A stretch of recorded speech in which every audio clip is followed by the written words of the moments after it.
Everyone is seated and make your way forward, make it easier.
We'll start with that. Thank you so much.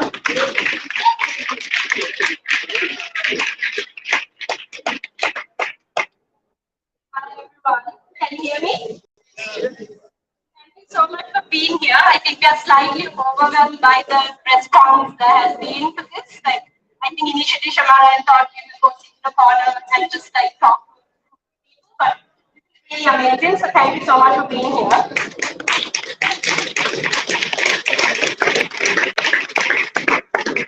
And thank you so much, Louis and Shamara, for agreeing to try this out. This is an experiment. We'll see how it goes.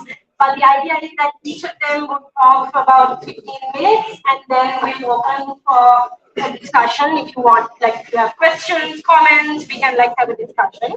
I'll hand it over. I mean, I'm not going to like say much more. I think you can say whatever you talk about. But Louis is an attorney at law, and he's going to speak about the executive presidency and the economic crisis. Thank you. I'm කියන එක ඇහෙනවද පිටිපස්ස? ඇහෙනවද? Mask එක තියාගන්නද mask එක ගලවන්නද? ගලවන්න. Covid තාම අතුරක් ආ. හරි. බොහොම ස්තුතියි ඔයගොල්ලෝ හැමෝටම මෙතනට ආවට. අපි බලාපොරොත්තු වෙන්නේ මෙතන සෙනගක් අපි හිතුවේ 10 15ක් විතර ඉඳීගෙන සූදානම් අපිට කතාවක් කරලා යන්න පුළුවන් නේද? අපි මට උදව් කරනවා මම කියන දේ දෙවලට පරිවර්තනය කරන්න. ඉතින් වැඩි වෙලා ගන්නකොට මම පටන් ගන්නම්. මම කතා කරන්නේ විධායක ජනාධිපති ක්‍රමය සහ අපේ වර්තමානයේ මුහුණ දීලා තියෙන ආර්ථික අර්බුදය අතර තියෙන සම්බන්ධතාවය ගැන. அதிக போற விஷயம் நிறைவேற்று அதிகாரம் மற்றும் இலங்கையில் தற்போது ஏற்பட்டிருக்கின்ற இந்த பொருளாதார நெருக்கடி. දැන් මෙතන හැමෝම බෝඩ් එක ළඟ ඉන්නවා ගෝටා ගෝ හෝම් කියලා. ඉතින් ඒකේ ඉන්න ඔයගොල්ලෝ අතර හිතේ තැනක තියෙනවා මේකට මොකක් හරි සම්බන්ධයක් තියෙනවා ජනාධිපතිවරයාත් එක්ක. ඉතින් ඒක නිසා තමයි ගොඩක් කට්ටිය මෙතන ඇවිල්ලා ඉන්නේ. මේක අපි අද මුහුණ දීලා තියෙන අර්බුදය ළඟදී ඇති වෙච්ච එකක් නෙමෙයි. මේක අවුරුදු ගානක් තිස්සේ මේක. හැබැයි වර්තමාන ජනාධිපතිවරයාගේ ක්‍රියාකලාපය නිසා මේ අර්බුදය වැඩි වෙලා උග්‍ර වෙලා තියෙනවා. நீங்க எல்லாரும் போர்டு ஒன்று கையில வச்சு கொண்டு இருக்கிறீங்க. அதுக்கு ஒரு ரீசன் ஒன்று இருக்கும் கட்டாயமா. ஒன்று கோட்ட ஹோம் அதுல சொல்லிக்கிற அப்ப ஜனாதிபதியோட ஏதாவது ஒரு தொடர்பு நீக்கிற காரணத்தால் தான் நீங்க கோட்டா ஹோம் போர்டு கையில வச்சு கொண்டு இருக்கிறீங்க. சோ நாங்க பார்ப்போம் இலங்கை பொருளாதார நெருக்கடிக்கும் ஜனாதிபதிக்கும் மிக்க தொடர்பு என்ன எந்த வந்துட்டு அந்த அது சம்பந்தமான எல்லா விஷயங்களும் நாங்க தெளிவா பார்ப்போம். දැන් කිව්වොත් වගේ විජේ රජතුමාගේ කාලේ ඉඳන් මම ආපස්සට යන්නේ නැහැ. හැබැයි අපි 2005ට විතර ගිහිල්ලා බලපුවාම අපි දැක්කා අපි ගොඩාක් ණය ගත්තා අකාර්යක්ෂම සහ අසාර්ථක ව්‍යාපෘති වලට. මේ ව්‍යාපෘති වැඩ කරයිද මේ වලින් සල්ලි ලැබෙයිද කියලා අපි හිතුවේ නැහැ. අපි ණය ගත්තා. අපි පෞද්ගලික අංශයත් එක්ක කරගෙන ගිය ව්‍යවසායයන් රජයට ගත්තා ශ්‍රී ලංකන් එයාර්ලයින්ස් වගේ. ඒකෙන් අපේ ආර්ථිකයට අපේ භාණ්ඩාගාරයේ තියෙන මුදල් රුපියල් බිලියන ගාණක් ඒකෙන් හැම අවුරුද්දම නාස්ති වෙනවා. දැන් රජයේ තියෙන මුදල් අපිට වෙන් කරන්න පුළුවන් සෞඛ්‍යයට අධ්‍යාපනයට නැත්නම් අපිට මෙන්න මේ වගේ දේවල් වලට විදක් කරන්න පුළුවන්. ඉතින් ඒ වගේ අකාර්යක්ෂමතා ඇති වුණා 2005 තරම් ඈතට අපි යනකොට. So 2005ஆம் ஆண்டுல இருந்து நாங்க இந்த பிரச்சனையை கொஞ்சம் பின்னுக்கு போய் நாங்க பார்ப்போம். 2005ஆம் ஆண்டு தொடக்கம் இலங்கை அரசு பல்வேறு சந்தர்ப்பங்களிலும் தேவையில்லாத அபிவிருத்தி நடவடிக்கைகளுக்காக கடன் வாங்கினது. அடுத்த விஷயம் தனியார் மயப்படுத்தப்பட்டிருந்த அதிகமான நிறுவனங்களை அரசாங்கம் பெற்றுக்கொண்டு உதாரணமாக ஸ்ரீலங்கன் ஏர்லைன்ஸ் போன்ற நிறுவனங்கள் அரசாங்கம் தன்னாத்தை எடுத்துக்கொண்ட பிரைவேட்டா இந்த போன்ற நிறுவனங்கள் මේවා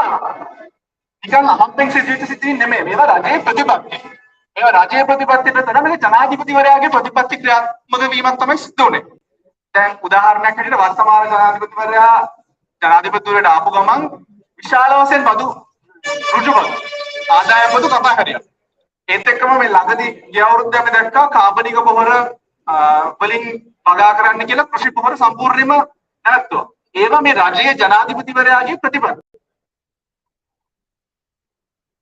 சோ இந்த பல்வேறு முன்னே சொன்ன மாதிரியான நிறைய விஷயங்கள் இது அனைத்தும் அரசாங்க ஜனாதிபதியின் பிரதிபதி அதாவது ஜனாதிபதியின் வேலை திட்டங்களாக தான் இருந்து இல்லாமல் தனி நபர்களிடமோ அல்லது தனி குழுக்களினதோ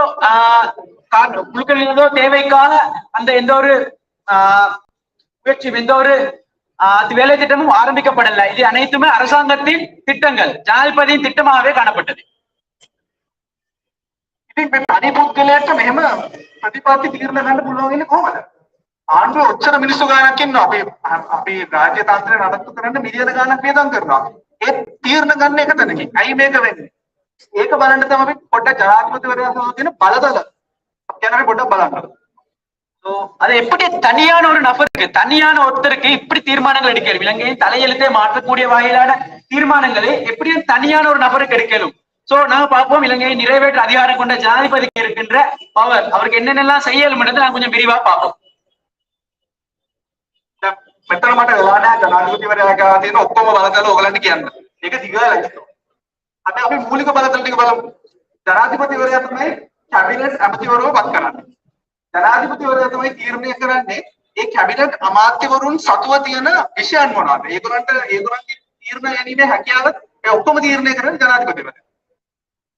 நிறைவேற்ற அதிகாரம் உள்ள ஜனாதிபதிக்கு இருக்கின்ற எல்லா விஷயங்களும் எங்களுக்கு பார்க்கறதுக்கு டைம் இல்லை. பட் நாங்க முக்கியமான ஒரு சில விஷயங்களை பார்க்கணும். முதலாவது கேபினட் போடுறது ஜனாதிபதி, அதாவது அமைச்சு பதவிகளை வழங்குறது ஜனாதிபதி.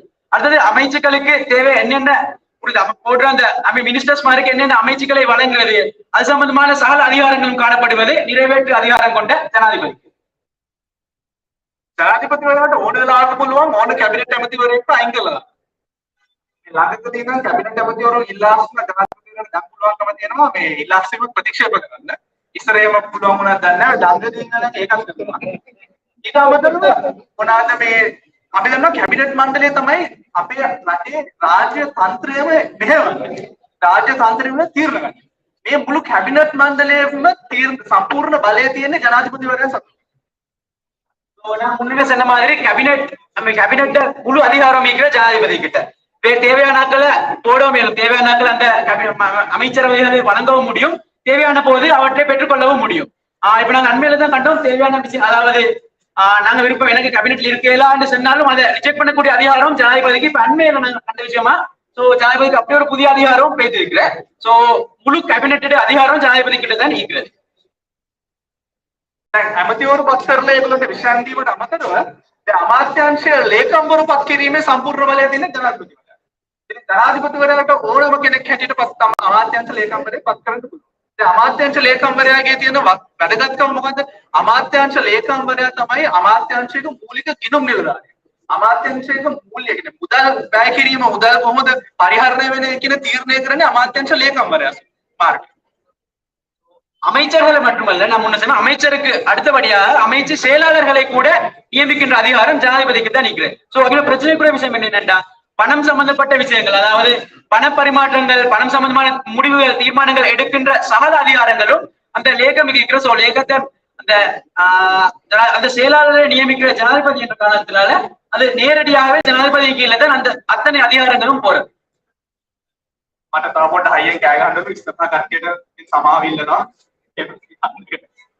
දැන් ඔය ඔක්කොම ගෙරුවන් පස්සේ ව්‍යවස්ථාවේ බලය දීලා තියෙනවා ජනාධිපතිවරයාට ඕනේ නම් තමන්ට කැමති අමාත්‍ය ධූර තමන්ට කැමති විෂයන් තමන් ළඟම තියාගෙන වෙන කාටවත් නොදෙන්න. දැන් උදාහරණයක් හැටියට ජනාධිපතිවරයාට පුළුවන් sannivedana ඇමතිවරයෙක් පත් කරන්න. හැබැයි ඒ sannivedana කටයුතු වල මූලික කාර්ය කරන TRC එක ටෙලිකමියුනිකේෂන් රෙගුලේටරි ඔතොරිටි එක ජනාධිපතිවරයා ළඟ තියාගන්න පුළුවන් ජනාධිපතිවරයාට ඕනේ නම්.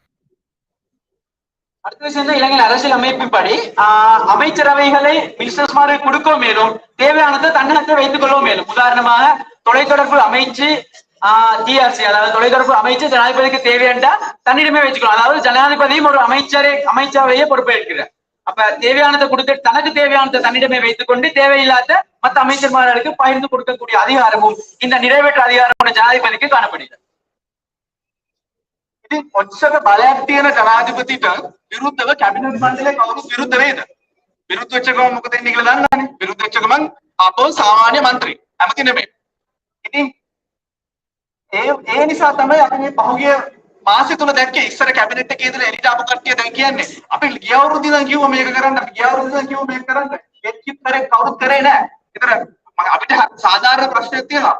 ඕගොල්ලෝ මේ ප්‍රශ්නේ එනවා දැක්කනම් අවුරුද්දකට කලින් ඕගොල්ලෝ කිව්වා නම් මේක කරන්න කියලා මේ මනුස්සයා මේක කෙරුවේ නැත්නම් මොකද ඕගොල්ලෝ එකට කරේ? ඒකට උත්තරේ තමයි ඒගොල්ලන්ට පුත් කරන්න බෑ. මොකද ව්‍යවස්ථාවේ සම්පූර්ණ බලය දීලා තියෙන්නේ ජනාධිපතිවරයාට. எனவே இது போன்ற அசாதாரணமான பலத்தை கொண்ட ஜனாதிபதி செல்றத கேபினட் கேக்குமா? அதாவது கேபினட்ல மினிஸ்டர் உண்டு, யாராவது ஒரு தனியான மினிஸ்டர் உண்டு ஜனாதிபதிக்கு எதிராக ஏதாவது சென்னா அடுத்த நாளே அவர் ஜஸ்ட் பார்லிமெண்ட் மெம்பர் ஒன்று மட்டும்தான், அவருக்கு இருக்கின்ற அமைச்சுக்கள் யாவும் பறிக்கப்படும். சோ அந்த காரணத்தால தான் அவங்க வாய மூடிக்கொண்டிருக்கிறார். இப்ப இப்படியான ஒரு நெருக்கடியான சந்தர்ப்பம் ஏற்பட்ட பிறகு அவங்க செல்றார். நாங்க ஒரு வருஷத்துக்கு முந்தையே சென்னோம், இப்ப 1 year நாங்க சென்னோம், இப்படி ஒரு பிரச்சனை இலங்கைக்கு வரும், இது வரமாட்டு. ஆனா இவங்க கேட்கலன்னு அவங்க கை நழுவ பாக்குறாங்க. சோ இதான் இது ஜனாதிபதிக்கு ஏற்பட்ட அசாதாரணமான பலன்களை வழங்கியது இலங்கையின் அரசியலமைப்பு. சோ அரசியலமைப்புப்படி இவ்வாறான அசாதாரணமான பலத்தையுடைய ஒரு ஜனாதிபதி என்பது மிகவும் ஆபத்தானது.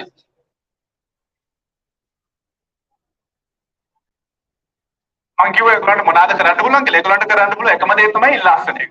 ඒක මට අමතක වුණා ඉස්සෙල්ලා පාර කියන්නේ. දැන් ඕක තමයි ජනාධිපතිවරයාට තියෙන සමහර බලතල. දැන් ඔයිට අමතරව පාර්ලිමේන්තු 50 වලින් ජනාධිපතිවරයාට විශාල බලතල ප්‍රමාණයක් දීලා තියෙනවා. මම උදාහරණ දෙක තුනක් දෙන්නම්. එකක් තමයි නගර සංවර්ධන අධිකාරී පනත urban development authority එකේ මේ පනතෙන් ජනාධිපතිවරයාට බලය දීලා තියෙනවා urban development authority එක පාලනය කරන්න. ඊට අමතරව දැන් මේ ළඟදී සම්මත වෙච්ච පෝස්ට් සිටි පනත. පෝස්ට් සිටි එකකින් විශාල බලතල ප්‍රමාණයක් තියෙනවා. මේ පෝස්ට් සිටි එක මෙහෙවන කමිටුවට ඒ කමිටුව පත් කිරීම තනිකරම බලය තියෙන ජනාධිපතිවරයාට. ඒ විදිහේ පාර්ලිමේන්තු 50 රාශියක් තියෙනවා. ඒ 50 වලින් ජනාධිපතිවරයාට තවත් බලතල ව්‍යවස්ථාවෙන් දීලා තියෙන අමතර තවත් බලතල විශාල ප්‍රමාණයක් ලබා දීලා තියෙනවා. அது இல்லாமல் பாராளுமன்ற சட்டமூலங்கள் பல காணப்படுகிற. எனவே அது மூலமாக ஜனாதிபதிக்கு ஏற்கனவே நிறைவேற்ற அதிகாரம் கொண்ட ஜனாதிபதியா ஏற்கனவே பவர் கொஞ்சம் இருக்கிற. அது இல்லாமல் கேபினெட்டை கூட மெயின்டைன் பண்ண கேபினெட்டே தனது சுண்டு விரலை வச்சுக்கொண்டு ஈக்க வேண்டிய அதிகாரம் ஜனாதிபதிக்கு. அது இல்லாமல் பாராளுமன்ற அதிகாரங்கள் பலவும் ஜனாதிபதிக்கு அந்த ஏற்கனவே குறிப்பிட்ட ரெண்டு இல்லாமல் புதிய அதிகாரம், அதாவது மேலும் பல அதிகாரங்கள் ஜனாதிபதிக்கு இந்த பாராளுமன்ற சட்டமூலங்கள் காரணமாக ஜனாதிபதிக்கு கிடைக்கின்றன. මගේ අවසාන මං කියන්න තියෙන්නේ මෙච්චර බලයක් තියෙන පුද්ගලයෙක් මොනාරි වැරද්දක් කරනකොට ඒක හදන්න කොහෙද ගණන් නැද්ද? පාලනය කරන්න ගණන් නැද්ද? දැන් පාලනය කරන්න පුළුවන් තැන් දෙකයි තියෙන්නේ. එකක් අධිකරණය, අනිත් එක පාර්ලිමේන්තුව. දැන් මම ඒක පාර්ලිමේන්තුව විතරක් උදාහරණයකට ගන්න ඕගලන්ට අපේ ව්‍යවස්ථාවේ ජනාධිපති තරතර ක්‍රියාත්මක හදලා තියෙන විදිහෙන් පාර්ලිමේන්තුව සම්පූර්ණයෙන්ම ජනාධිපතිවරයාට රත් කරලා තියෙනවා. ஏற்பட்ட அசாதாரணமான பலங்களையுடைய ஜனாதிபதியிடம் கேள்வி கேட்கக்கூடிய அதிகாரம் யாருக்கு நீக்கிறது? பொதுவாக எங்கள் எல்லாருக்கும் வர கேள்விதான். சோ ஒன்று இலங்கை நீதிமன்றங்களுக்கு காணப்படுகின்றது, அடுத்தது பாராளுமன்றத்துக்கு. எனவே நாம் பார்ப்போம், இப்ப பாராளுமன்றத்துக்கு எப்படியான அதிகாரங்கள் காணப்படுகின்றது? ஜனாதிபதியை கேள்வி கேட்க வேண்டியது. දැන් එක දෙයක් තමයි පාර්ලිමේන්තුව ජනාධිපතිවරයා යටත් කරලා තියෙන එක ක්‍රමයක් තමයි පාර්ලිමේන්තුවේ ඉන්න മന്ത്രിවරුන්ට ඇමතිවරු හැටියට ප්‍රොමෝෂන් එක දෙන්න බලය සම්පූර්ණයෙන් තින්නේ ජනාධිපතිවරයා ළඟ. දැන් මේක පොඩ්ඩක් වෙනස් වුණා 19 වෙනි ආණ්ඩුක්‍රම ව්‍යවස්ථා සංශෝධනයේ ඇමතිවරු ගන්න සීමා කරනවා. නැත්නම් ඉස්සර මතකද අපිට කැබිනට් එක 107ක් හිටියා. මේ කැබිනට් එක 107ක් හිටියයි. മന്ത്രിවරු ඇමතිවරු කරපුවාම ඒගොල්ලෝ ආණ්ඩු පක්ෂයත් එක්ක ඉන්නවා, ජනාධිපතිවරයාත් එක්ක ඉන්නවා. ඉතින් ඒ කැරක්ටර් එක දෙන්න ආණ්ඩුක්‍රම ව්‍යවස්ථාවේ බලය දීලා තිබ්බත් දැනුත් මම හිතන්නේ මට මතක විදියට 60ක් 70ක් අතර ඇමතිවරු නියෝජ්‍ය ඇමතිවරු සහ ඇමතිවරු නුන රාජ්‍ය ඇමතිවරු පත් කිරීමේ බලය ව්‍යවස්ථාවේ ජනාධිපතිවරයා සමග තියෙනවා. ඉතින් ඕක එක ක්‍රමයක් ජනාධිපතිවරයා පාර්ලිමේන්තුව පාලනය කරනවා. அரசியலமைப்புப்படி ஜனாதிபதிக்கு இருக்கின்ற ஒரு அதிகாரம் தான் அமைச்சர்மார் சாதாரண பாராளுமன்ற உறுப்பினர்களுக்கு ப்ரமோஷன்ஸ் கொடுக்குற அமைச்சுக்களை புதிய அமைச்சுக்களை கொடுத்து அவங்கள ப்ரமோஷன் கொடுக்குற ஒரு அதிகாரம் ஜனாதிபதிக்கு இருக்கிற. அப்ப 19வது அரசியலமைப்பு சீர்திருத்தம் அந்த அதிகாரத்தை குறைத்தது. அதன் அடிப்படையில் இப்ப இருக்கிறது ஒரு லிமிட்டடான இது. ஆனாலும் பிரதி அமைச்சு பதவிகள் கூட கிட்டத்தட்ட 60-70 பிரதி அமைச்சு பதவிகள் இலங்கையில் காணப்படுது. சோ அந்த அமைச்சு பதவிகளை கொடுத்து ஜனாதிபதி குறித்த பாராளுமன்ற உறுப்பினர்களை தன் பக்கம் வைத்துக் கொண்டிருக்கிறார். ඊට අමතරව ජනාධිපතිවරයාට පුළුවන් පාර්ලිමේන්තුව විසඳාරලා මන්ත්‍රීවරුන් එකතු කරගන්න. දැන් ඒකත් 19 වෙනි ආණ්ඩුක්‍රම ව්‍යවස්ථා සංශෝධනය වෙනස් වුණා. 20 වෙනි සංශෝධනයෙත් ඒක පොඩ්ඩක් හොඳට කරා. ජනාධිපතිවරයාට පුළුවන් අවුරුදු දෙකමාරකට පස්සේ විතරයි පාර්ලිමේන්තුව ඕනෙලාක විසඳවන්න. ඉතින් පාර්ලිමේන්තුව විසඳුවම මොකද වෙන්නේ? මන්ත්‍රීවරුන්ට ගෙදරනවා. ආපහු ඡන්දයට මුහුණ දෙන්න. ආපහු සල්ලි එකතු කරන්න ඕනේ ඡන්දයට මුහුණ දෙන්න. අවුරුදු 5කට අඩුවෙන් විසඳුවොත් පෙන්ෂන් එකට අතු වෙනවා. ඉතින් මේ විසඳුීමේ බලයක් තියෙනවා ජනාධිපතිවරයාට පාර්ලිමේන්තුව පාලනය කරන්න. 2020 දී කොවිඩ් 2020 මාර්තු මාසේ පාර්ලිමේන්තුව විසඳුවාන් පස්සේ ජනාධිපතිවරයා මාස 5ක කාලයක් තනිකරම ජනාධිපතිවරයා තමයි රට පාලනය කරේ. මුදල් බලය හැම බලයක්ම තිබ්බ ජනාධිපතිවරයා ඒ ඔක්කොම බලය දීලා முக்கியமான காரணம் பாராளுமன்றத்தை கலைக்கக்கூடிய அதிகாரம். 19வது சீர்திருத்தத்தில் அது மாற்றப்பட்ட கொஞ்சம் 20வது சீர்திருத்தத்தில் கொஞ்சம் அந்த அதிகாரம் குறைக்கப்பட்டது. அதன் அடிப்படையில் 20வது சீர்திருத்தத்தின் படி 2.5 வருடங்களுக்கு பின்னர் ஜனாதிபதிக்கு முடியும் பாராளுமன்றத்தை கலைப்பது. அப்ப அதுல நிறைய அனுகூலங்கள் பிரதிகூலங்கள் ரெண்டுமே இருக்கிறது. அதுல ஒரு பிரச்சனை தான் 5 வருடத்துக்கு முன்பு பாராளுமன்றம் கலைக்கப்பட்ட பாராளுமன்ற உறுப்பினர்களுக்கு பென்ஷன் இல்ல. அடுத்தது பாராளுமன்றம் கலைக்கப்பட்ட உடனே அடுத்த எலெக்ஷனுக்கு அவங்க ரெடி ஆகணும், அதுக்கு காசு சேர்க்கணும், கேம்பெயின் ஃபைனான்ஸ் அந்த காசு சேர்த்து அதுக்கு ஆதார நடவடிக்கைகளை மேற்கொள்ளணும். சோ அமைச்சர்களுக்கு இது இந்த சால விடயங்களும் பாராளுமன்ற சட்டத்தின் அடிப்படையில் ஜனாதிபதிக்கு கொடுத்திருக்கின்ற அதிகாரங்களே ஆகும். ඔක්කොම කරලා පාර්ලිමේන්තුවට මොකක්ද කරන්න පුළුවන් ජනාධිපතිව පාලනය කරන්න? දේවල් දෙකක්. එකක් දෝෂාභියෝගයක් ගෙනලා ජනාධිපතිවරයාට අයින් කරන්න පුළුවන්. ඒ දෝෂාභියෝගයක් ගේන එක ව්‍යවස්ථාව අනුව කරන්න බැරිමද? පාර්ලිමේන්තුවේ 3න් 2ක මන්ත්‍රීවරු දෙපාරක් ඡන්දය දෙන්න ඕනේ දෝෂාභියෝගයක් ක්‍රියාත්මක කරවන්න. ඊට අමතරව ශ්‍රේෂ්ඨාධිකරණයේ මොකක් හරි වරද්දකට ජනාධිපතිවරයා වරදකරු කරන්න. දැන් දෝෂාභියෝගයක් ගෙනාවන් පස්සේ ඒ අතරතුර ජනාධිපතිවරයාට පුළුවන් ඕන පාර්ලිමේන්තුව කල් දාන්න. 1990 දශකයේදී නරසිංහ ප්‍රේමදාස ජනාධිපතිවරයාට විරුද්ධව එක්සත් ජාතික පක්ෂයෙන් දෝෂාභියෝගයක් නම් වෙලේ යාගරේ පාර්ලිමේන්තුව කල් දැම්මා ජනාධිපතිවරයාට ඕනෙලා කරන්න පුළුවන්.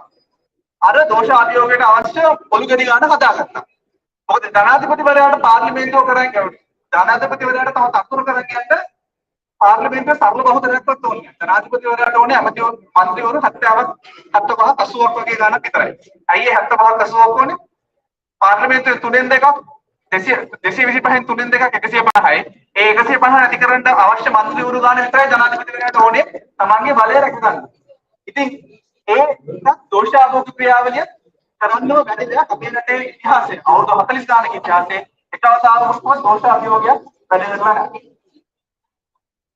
அடுத்து ஜனாதிபதியை கட்டுப்படுத்தக்கூடிய அதிகாரம் பாராளுமன்றத்தில் இருக்கிறது. சோ அது 2 முறையில் நடக்கலாம். ஒன்று தோஷாபியோக ஜனாதிபதிக்கு எதிராக ஒரு பிரேரணையை கொண்டு வந்து எங்களுக்கு ஜனாதிபதியை கேள்வி கேட்கலாம். 2வது பாராளுமன்றத்தை கல் போட்டு அதாவது காலம் தாழ்த்தி பாராளுமன்றத்தை கூட்டுற இந்த 2 முறை காரணமாகவும் இலங்கையில ஜனாதிபதிக்கு எதிராக அதாவது ஜனாதிபதியை கேள்வி கேட்கக்கூடிய அந்த அதிகாரத்தை பாராளுமன்றத்துக்கு பயன்படுத்தலாம். பட் இலங்கை வரலாற்றுல பாராளுமன்ற வரலாற்றிலே அந்த தோஷாபியோகம் முதலாவது சொன்ன ஜனாதிபதிக்கு எதிரான ஒரு பிரேரணை கொண்டு வர என்ற விடயத்தை இதுவாளர்களுக்கும் நமுல்படுத்தப்படவில்லை. சோ පිටිපස්ස ඉන්න කට්ටිය පොඩ්ඩක් ඉස්සරහට එන්න ඔයගොල්ලෝ මේ ආන්න කියලා කිව්වා.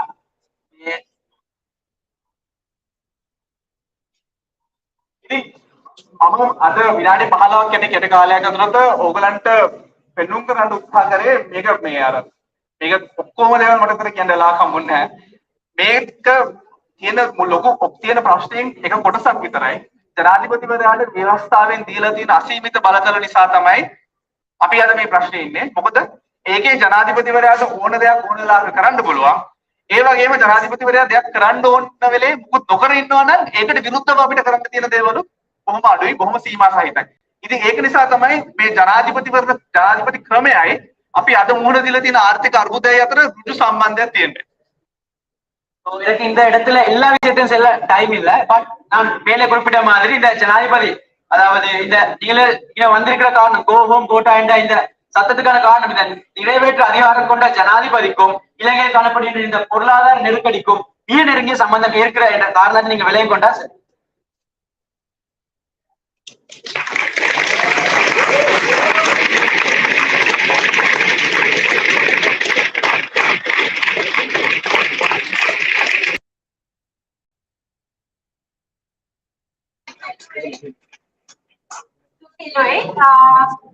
Louis ප්‍රශ්න අහන්න අපිට අවස්ථාවක් තියෙනවා Shamara කතා කරාට පස්සේ. So I'm just introducing Shamara, who is a historian, who is going to talk a bit about like a brief history of protest in Sri Lanka. And maybe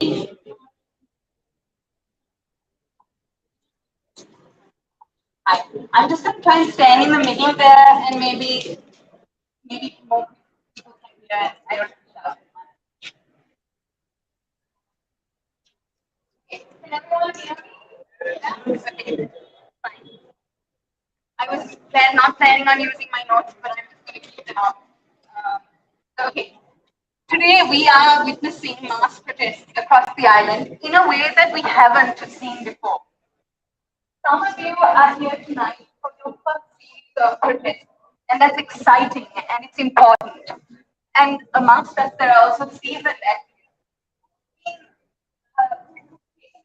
by getting on the street, organizing grassroots level resistance, various issues, or by advocating for change, whether in courtrooms, classrooms, or on social media.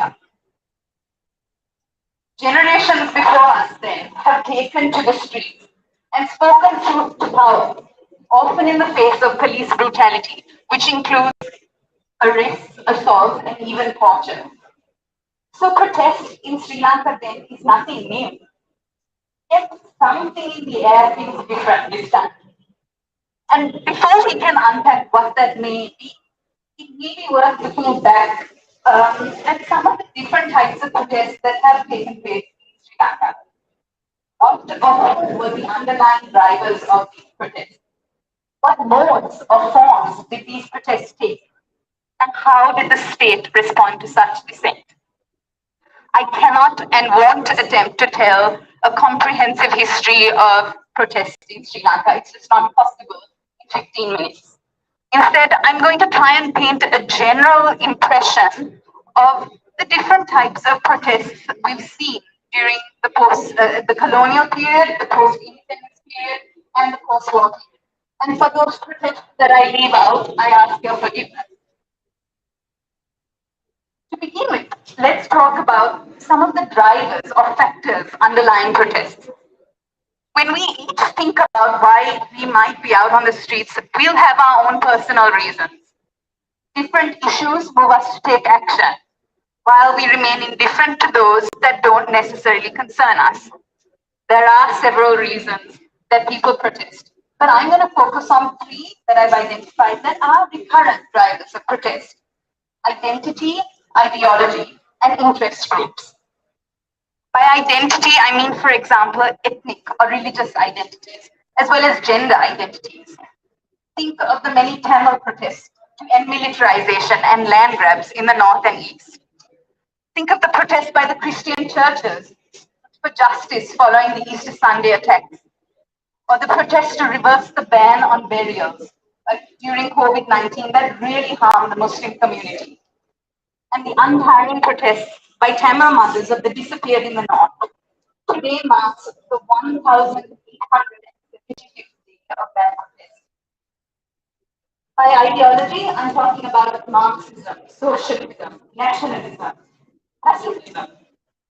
Often in a place like Sri Lanka, class-based or nationality-based ideologies often overlap with ethnic identities. So if we take the JVP, for instance, in the 1970s and 1980s, they were a Marxist, anti-elite, youth-led Sinhalese group. So you can see the presence of more than one underlying factor in these protests.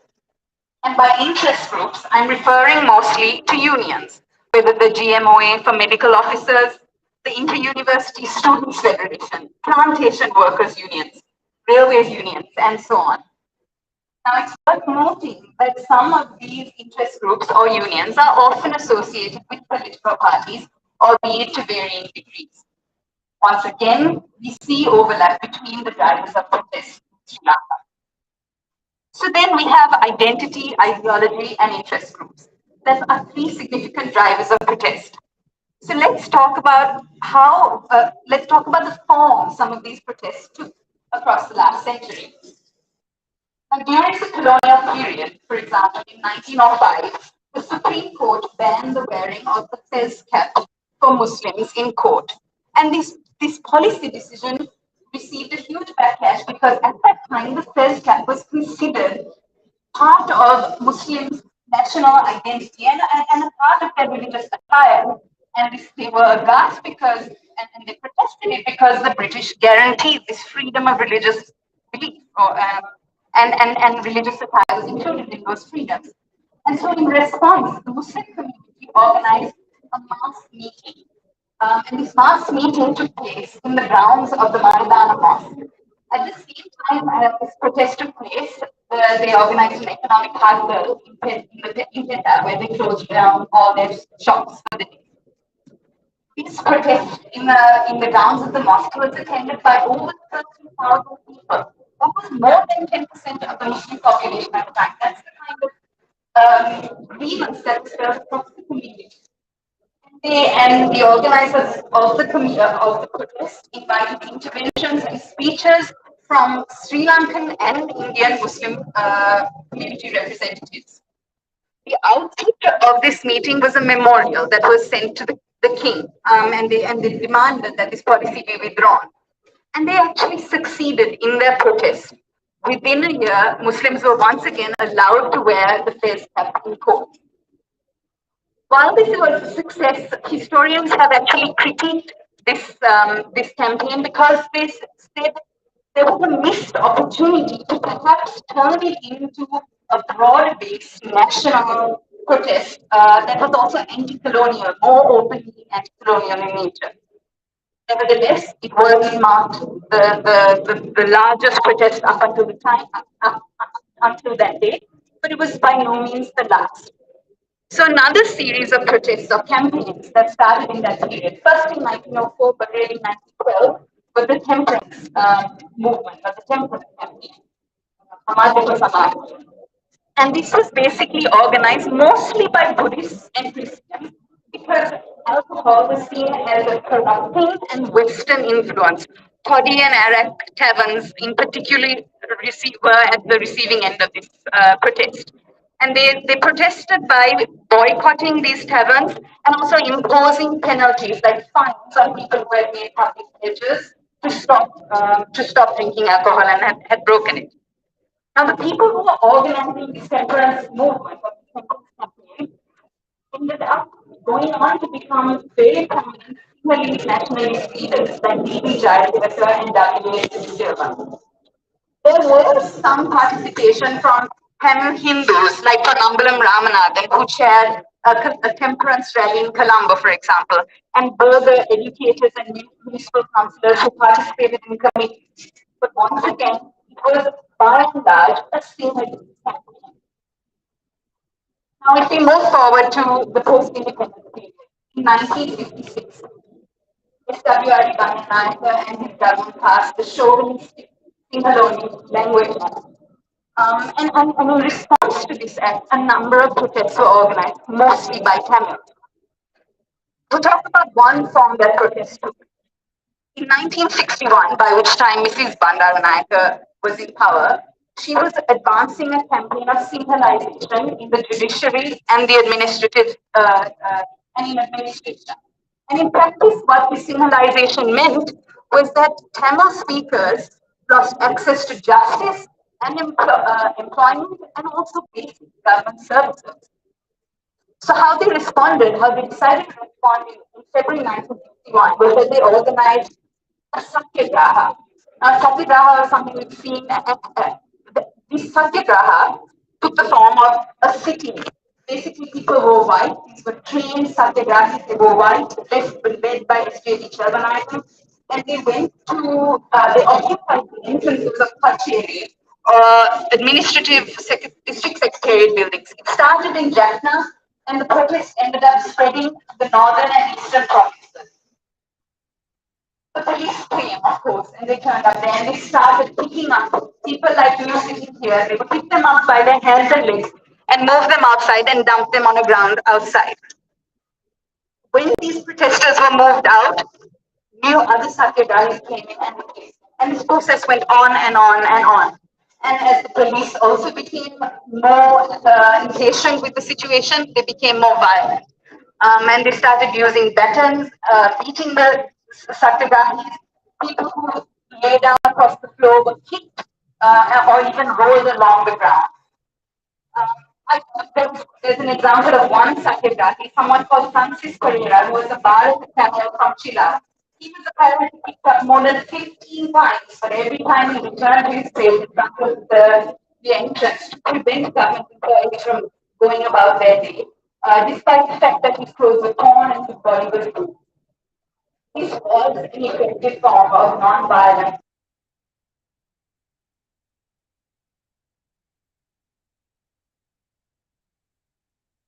during the civil rights movement, when people like Martin Luther King Jr. organized sit-ins to end segregation. Now, this protest spread, this particular one in Jaffna, there were 5,000, there was allegedly a crowd of about 5,000 people watching, and these were just observers. But as they witnessed the police brutality, they themselves decided to get involved as bodies in the protest and join the other satyagrahis. And while it spread through the north and east, it never really reached the Sinhalese south. And perhaps that's because at that time the Sinhalese south were preoccupied with their own concerns. By the end of the 60s and the early 70s, the Sinhalese were preoccupied by issues like land reform, access to education, and access to employment. And if you want to know more about, say, left-wing movements or civil society activism that really takes off in the 60s, I urge you to have a look at an archive that has been compiled by the American Institute for Lankan Studies called the Archive of Dissidents and Activists. So let's move on to the 1980s, during which period we really see the emergence of women's groups, feminist groups that start protesting the state-led violence, whether in terms of responding to the JVP insurrections or ethnic minorities. And Mothers Front are a really incredible, inspiring example of the form some of these protests took. Because mothers in the north and the south tirelessly, fearlessly protesting the arrests and disappearances of their sons, their brothers, their husbands, and fathers. Some of the organizations we see today, like the Women and Media Collective, like Inform, like the Men Are Women's Development Forum, they all began during the 80s and 90s. But in the words of academic activist Malati Yalvis, who's no longer with us, these feminist groups, they organized peace education programs, they documented human rights violations, they organized vigils and peace demonstrations, very often at the risk of their own safety. And this was against both the state as well as militant groups. And some of these women paid for their activism with their lives. We remember Rajani Thiranagama, an academic and activist in Jaffna, who was ruthlessly murdered by the LTT in her pursuit of truth and justice. So, in the post-war period as well, sorry, let me look for my notes now. Following the end of the war, protests for accountability continued. And we can add a fourth I to my list of underlying drivers of protest. In addition to identity, ideology, and interest groups, let's call them issues, issue-based protest. Activists seek answers for disappearances and murders, such as those of Lasanta Vikramatunga, Vasim Tajudi, and countless more. People demand justice for the Easter Sunday bombings, justice for Hijaz Hizbullah, answerability for the bond scam. They call for the end to cronyism and for other forms of corruption. Malayaha Tamil plantation workers continue to advocate for 1,000 rupee daily wage and land ownership. The LGBTIQ plus community has protested the demonization of same-sex relations by the state in general and the police in particular. Farmers protested the introduction of a poorly thought through and ultimately disastrous fertilizer ban.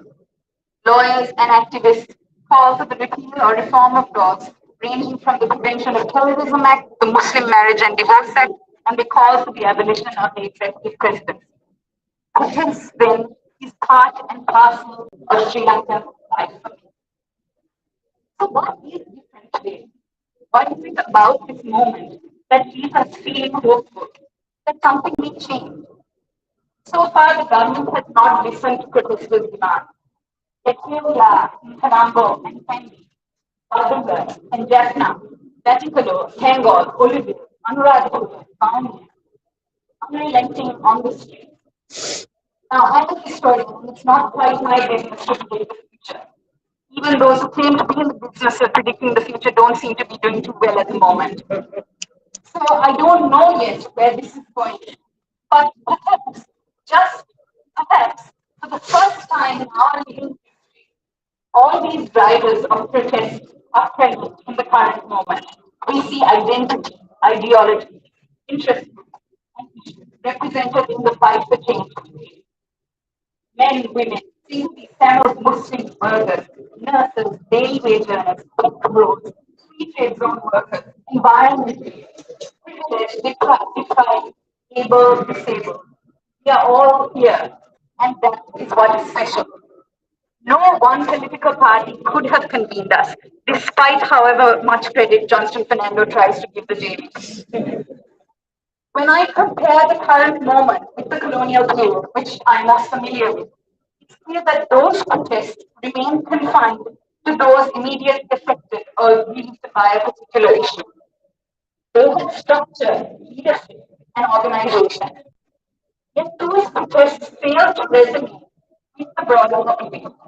They remain confined to ethnic, religious, class, caste, or gender-based lines.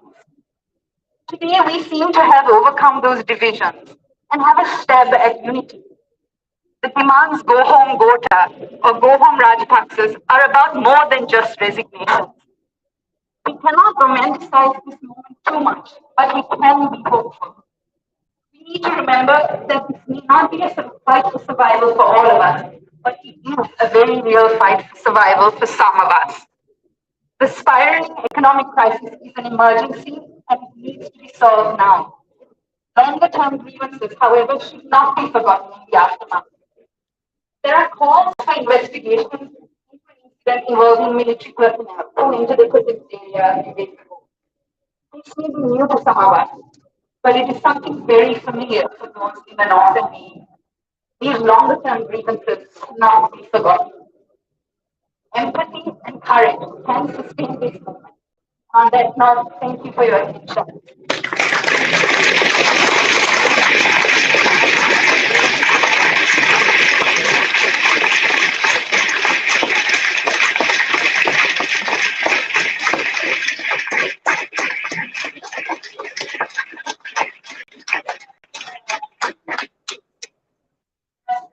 So we did want to have some time for discussion. So I think maybe the way we can go is if people have questions, maybe we can see a couple of hands and take them to our speakers, and then like we are going to wrap up by 8, so let's see how many we can get through. Yeah, okay, so we have one there. But the others would want to hear also. That's great. So one question, any others, so that we know how many, no? So that Very much shy. Anyway, look, I just want to know from you. You said that the board of low confidence, the president is 75 out of 25. So what is the other solution that we have? I mean, it doesn't look like scared that is stable right now, right? So is there another solution to get around, or is what we do.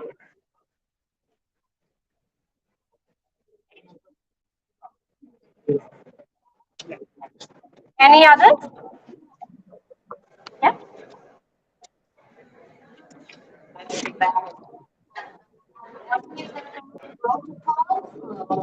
Consultation with the president of the division, the division of the baby, is there to informal or formal or consultation experts with the documents and understand, you know where that information comes from, is there a office, we can talk to see where it comes from.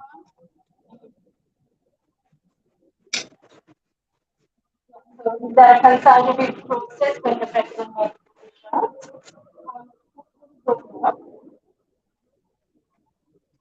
Okay, so I'm going to be very careful answering the first one. I don't get charged under section 120 of the penal code.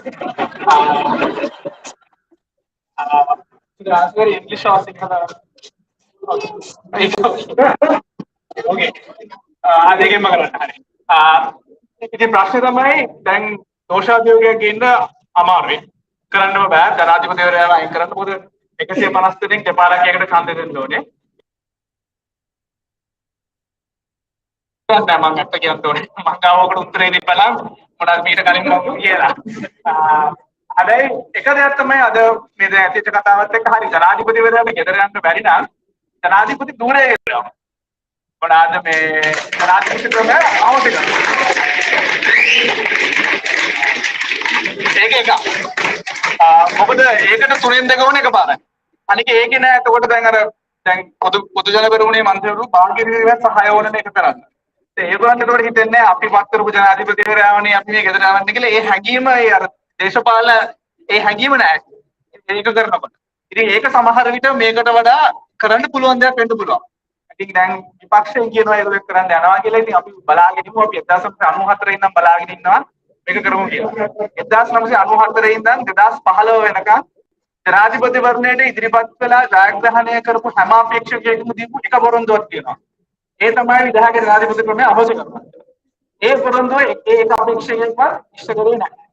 ඉතින් අපි දැන් බලන්න ඕනේ මේ පාරවල විපක්ෂයෙන් අපි ඒක කරපුවාම ඒක දැන්වත් කරයිද කියලා.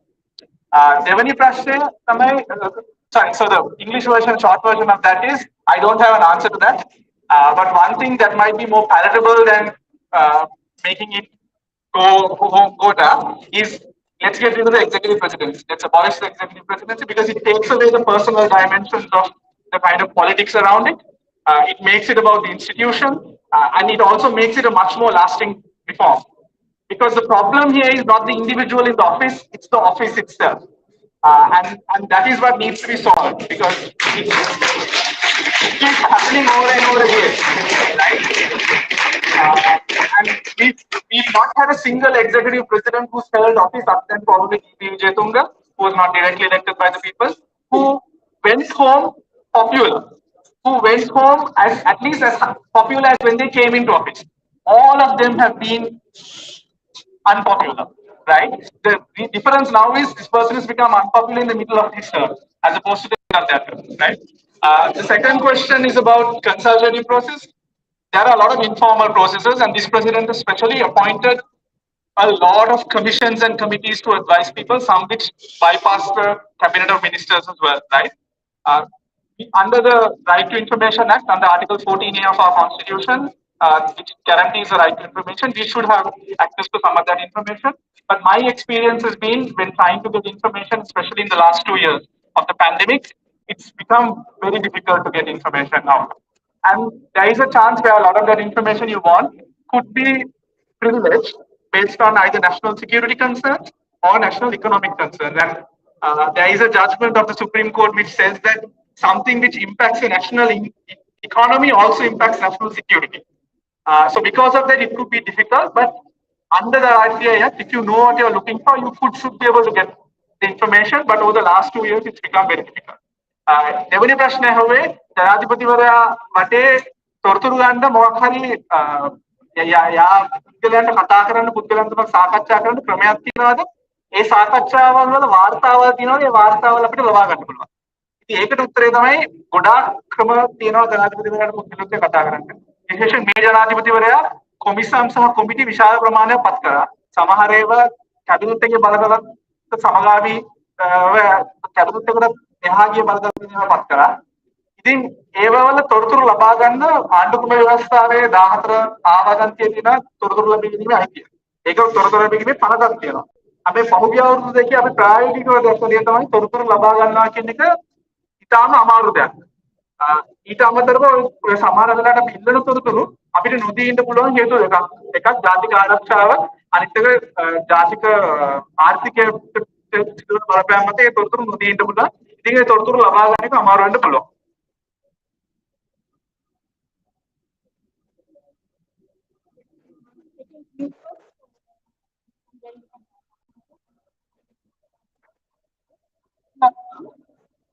I just want to say something.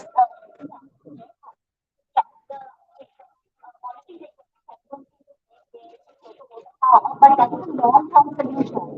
We need an immediate solution. What thoughts do you have about that? That's an easy one. It's not a long-term problem. The 18th Amendment to the Constitution, which gave the President a lot of power, was passed within 5 days. Within Parliament for 1 day, right? Abolition. So the abolition is a shorthand people use for a lot of things. There are lots of different options you have. Some of those might require referendum, some of those don't require referendum.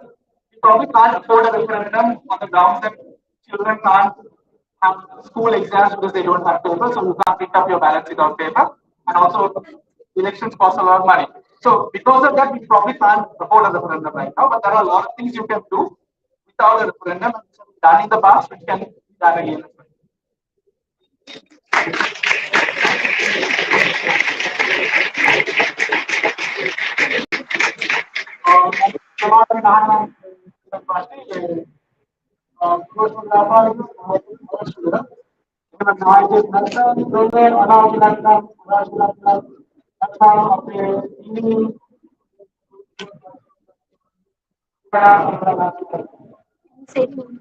I want to know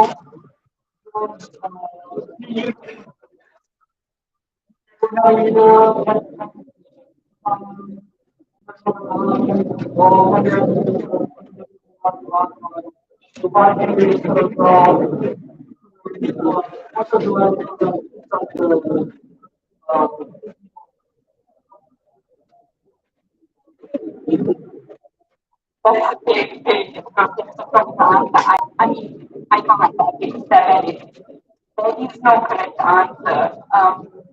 So far, there is no. I mean, I'm sure people.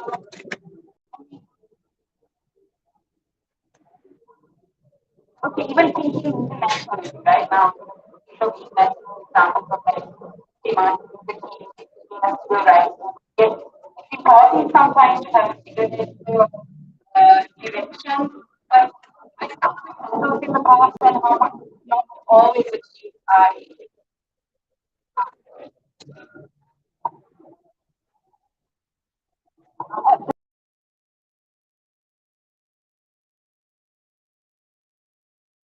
the two things.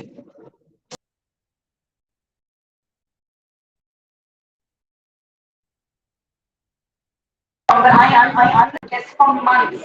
This has been growing over a long period of time. And I think we need to recognize that.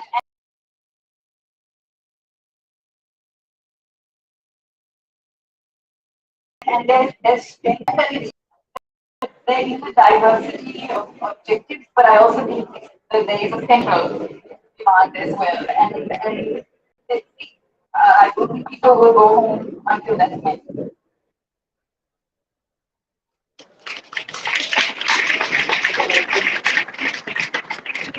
One more question. So that's our last question.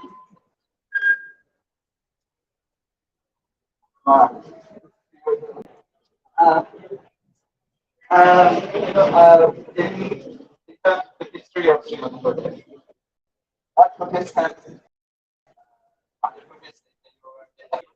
what kind of qualities have those protests had in light of what's going on now in terms of like what this particular might be able to take from. Thanks, Vidya.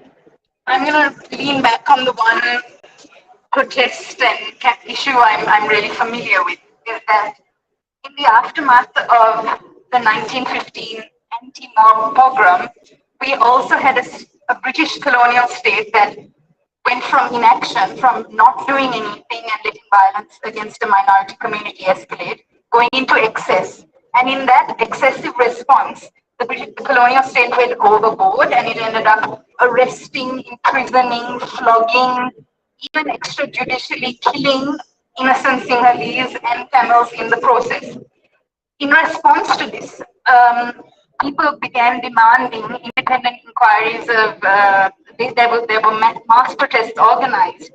In fact, they may have even, no, they didn't. I don't know where they met, but they organized a memorial to kind of get some sort of justice, right? And the state refused to listen. They kept pushing for inquiries into cases of shootings and arrests, and the colonial state refused to accept it. So what happened was a transnational campaign for justice was begun. There were people at home and there were people abroad. People were leveraging networks at home and abroad. Now, actually, that transnational campaign to appoint a royal commission of inquiry. So basically, if the people at home wouldn't look into the allegations, to get people from England to look into it, that campaign failed. But what happened, and the colonial state never accepted it.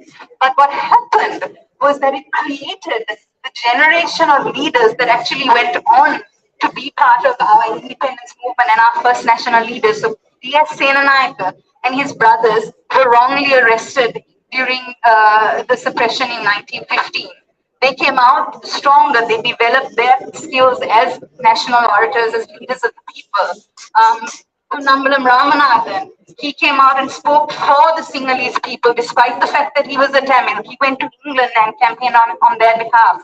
And while they didn't achieve their goals immediately, they ended up forming the Ceylon Reform League, that then became the Ceylon National Congress. And that National Congress was one of the vehicles through which independence was achieved in 1948. So these things take time, but there was a positive story to that protest.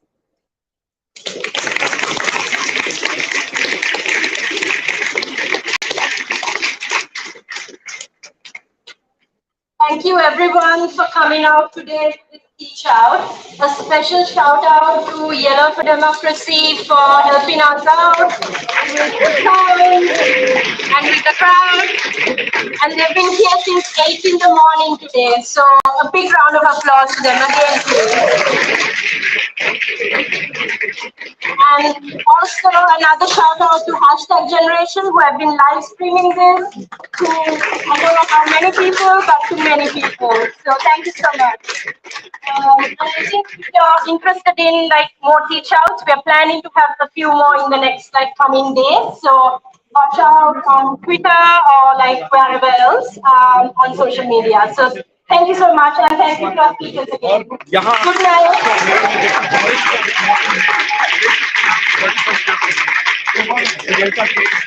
यहाँ पर बैठक कर रहे हैं और चर्चा कर रहे हैं जो हालात हैं उसको लेकर के और